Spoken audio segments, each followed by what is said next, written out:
बिस्मिल्लाहिर्रहमानिर्रहीम। अस्सलामुअलैकुम। मैं रज़ी हसन एक और वीडियो के साथ, और अगेन आज की वीडियो भी जो है वो SRO 350 की कंटिन्यूशन में 582 भी ज़ाहिर है उसके बाद सब्सिक्वेंटली इशू हुआ था, तो वो उसी की कॉन्टेक्स्ट में हम बात कर रहे हैं। और जो इश्यूज़ मैं फेस कर रहा हूँ, जो मुझे क्वेरीज आ रही हैं अपने क्लाइंट्स की तरफ से और अपने उस सर्कल की तरफ से जो मुझसे मशवरा कर रहा होता है, पहले तो ये मेरी रिक्वेस्ट होगी कि वो पर्सनल फ़ोन करके मशवरा करते हैं कि कमेंट में दें तो दूसरे लोगों को भी फ़ायदा हो जाए। बहरहाल ये कि आज की जो अपडेट है वो ये कि अगेन हमारे जो रेगुलेटर हैं FBR, उन्होंने चेंजेस किए हैं और उसमें उन्होंने एनेक्जर ए के अंदर स्टेटस का कॉलम एक डाल दिया है, और जो इन्वॉइसेस सबमिट नहीं होंगी उनकी इंफॉर्मेशन उसके अंदर उन्होंने शेयर की है। और इसमें एक इंटरेस्टिंग बात जो मैं शेयर करना चाह रहा हूँ वो ये कि, बल्कि मैं आपको स्लाइड्स भी शेयर करूँगा साथ साथ, कि इसमें आप जब देखेंगे तो इसमें इन्होंने देखिएगा स्टेटस डाल दिया है कि जो एनेक्जर ए पर मुंबई में कि फिक्स एसेट्स हैं, कैपिटल हैं, उसके बाद फिर जो inadmissible non non credible inputs हैं, फिर स्टेटस है, फिर सेलर की डिटेल है, फिर सेलर का CNIC है, फिर सेलर का नाम है, सेलर की टाइप है कि रजिस्टर्ड है अनरजिस्टर्ड है, फिर बायर की डिटेल है। तो जो चीज़ें सबमिट इसमें आती हैं स्टेटस में और वो सबमिट नहीं हो रही होंगी तो अनसबमिट के उसमें लिखा हुआ आ रहा होगा डिटेल। और फिर इस पे इंटेंशन ये है कि 30 तारीख को ये रिटर्न चली जाएंगी प्रोविजनल सबमिशन पे, और फिर 30 तारीख को लास्ट डेट को हम दोबारा से लॉगिन करें और चेक करें कि कौन सी चीज़ें जो अभी सबमिट नहीं हुई। अब दो ऑप्शन है टैक्स पेयर के पास कि या तो वो फ़ोन करके अपनी सप्लाई चेन में जहाँ से उसको ये इनवॉइसेस नज़र आती हैं जब तक सबमिट नहीं है उनको कन्विंस करे कि भाई आप रिटर्न सबमिट कर दें, या दूसरा तरीका ये है कि वो इनको डिलीट करे, और तीसरा तरीका ये है कि वो पैसे वो खुद भर दें। तो अब ये जो हार्डशिप बिजनेस कम्युनिटी पे आ रही है, आएगी, आ चुकी है, बल्कि वो एक ऐसी चीज़ है जो बिज़नेस को इम्पेक्ट करेगी। और अब ये होगा कि बिज़नेस कम्युनिटी या उनके जो रिप्रेजेंटेटिव हैं जो उनके लिए काम कर रहे हैं, मसलन हम एज अ टैक्स कंसल्टेंट अपने जो क्लाइंट के लिए काम कर रहे हैं, और हमें भी अल्टीमेटली अपने क्लाइंट के पास ही जाना पड़ेगा और उसको इन्फॉर्म करना पड़ेगा, उससे चीज़ों को शेयर करना पड़ेगा। तो अब ये होगा कि हम 9 तारीख से जो शुरू करेंगे, बल्कि उससे भी पहले से, तो तकरीबन महीने में 3 से 4 दफ़ा हमारा ये इंटरेक्शन रहेगा। और इससे जो बिज़नेस का जो ईज़ ऑफ डूइंग बिज़नेस, जो एक फिजिकल टारगेट लेके चल रहे थे, एक एक जो बजट की थी, इसमें स्पीच में भी कहा और कई दफ़ा भी बाद में बात होती रही है, तो ईज़ ऑफ डूइंग बिजनेस तो अब नहीं होती, मुश्किल है। अच्छा, अब इसका मैंने हल ये निकाला है कि मैंने एक सॉफ्टवेयर टाइप का बना दिया है, और मेरे जो क्लाइंट और जो मेरे हल्के के लोग हैं जिनको ज़रूरत हो वो मुझसे वो शेयर कर सकते हैं, मैं उनसे शेयर कर लूँगा।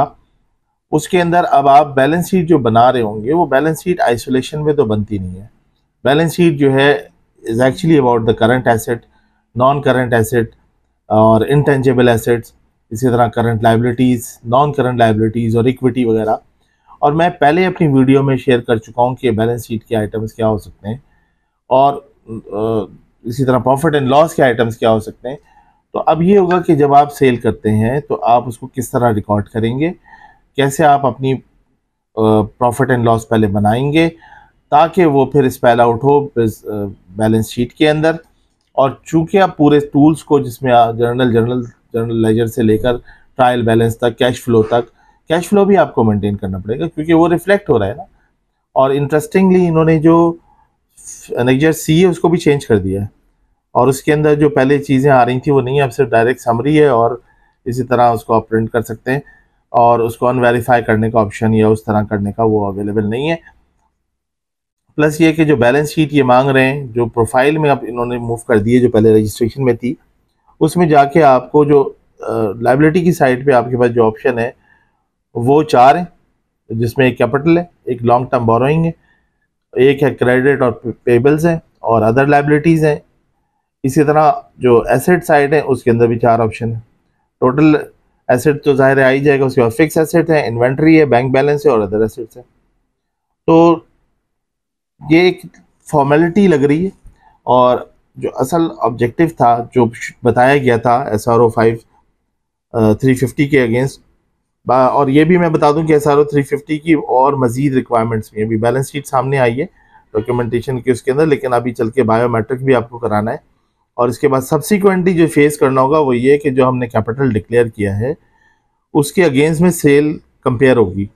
और वो उन्होंने पहले ही बता दिया है कि उसके अंदर 5 टाइम्स जो है ना वो डिक्लेयर कर सकते हैं अपनी, जो उसने एक बिजनेस कैपिटल डिक्लेयर किया है उससे 5 गुना ज़्यादा बस वो सेल कर सकता है। इससे ऊपर हो तो फिर उसको ज़रूरत पड़ेगी जाके कमिश्नर से अप्रूवल लेने की। तो अगेन मैं आपको अपडेट रखूँगा, लेकिन आज की अपडेट ये है कि जो लास्ट डेट है वो मेरे हिसाब से कोई अब इतनी इरेलीवेंट ही हो गई एक तरह से, क्योंकि जब रिटर्न जो है प्रोविजनल उसमें चली गई है। Now you are wait halt, आप वेट कर रहे हैं कि कब आपका जो सप्लाई चेन में जो पीछे से वो उनसे आपने लिया है वो कब सबमिट करते हैं। जब वो सबमिट करेंगे तो फिर आप सबमिट करेंगे, या फिर आप उसका टैक्स भर रहे होंगे, या फिर वॉइस को डिलीट कर रहे होंगे, और उसकी जो डेट उन्होंने रखी है वो 30th रखी है। तो एक तो ये बात, दूसरे ये कि एनेक्जर सी के अंदर दोबारा चेंज एनेक्जर ए में चेंज हुआ है। प्लस मैंने आपसे शेयर किया कि मैं एक सॉफ्टवेयर सॉर्ट ऑफ बना रहा हूँ जिसके अंदर आप मुझसे कांटेक्ट कर लें, ताकि आप अपनी सेल को उस तरह रिकॉर्ड करते रहें, और उसी कॉन्टेक्स्ट में वो फिर आपका प्रॉफिट एंड लॉस और आपका कैश फ्लो और ये बनता रहे, ताकि वो बैलेंस शीट के अंदर आता रहे और आपके पास रेडीली इंफॉर्मेशन अवेलेबल हो कि खुदा न खास्ता कोई क्वेरी आती है, कोई नोटिस आता है, तो आप उस पर जवाब दे सकें। तो इंशाल्लाह मैं अपडेट रखूँगा आपसे। अगेन रिक्वेस्ट है कि वीडियो को लाइक करें, सब्सक्राइब करें। ये स्लाइड्स और ये चीज़ें मैंने इसलिए शेयर की हैं कि एक रेडी रेफरेंस रहे आपके पास, और आपकी नॉलेज में रहे कि हम क्या बात कर रहे हैं। Thank you.